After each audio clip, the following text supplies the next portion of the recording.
Big news out of Europe. French President Emmanuel Macron is hosting an emergency summit in Paris. The topic?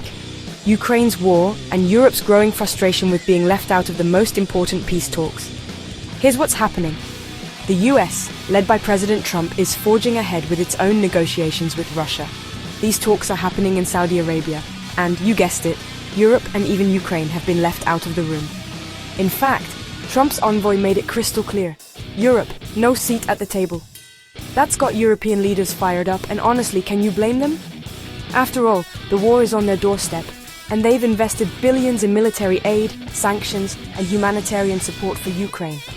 So, Macron's gathering the heavy hitters, Germany's Scholz, the UK's Starmer, Poland's Tusk, Italy's Meloni, top EU officials, and NATO's new Secretary General.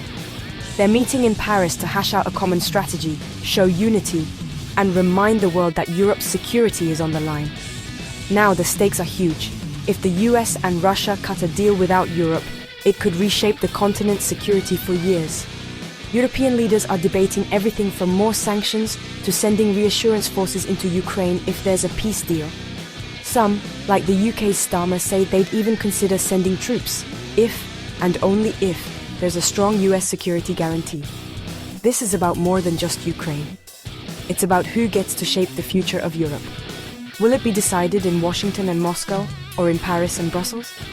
With big moves happening on both sides of the Atlantic this week, what happens next could change the game for Ukraine, for Europe, and for global diplomacy. Stick around for updates because this story is just getting started.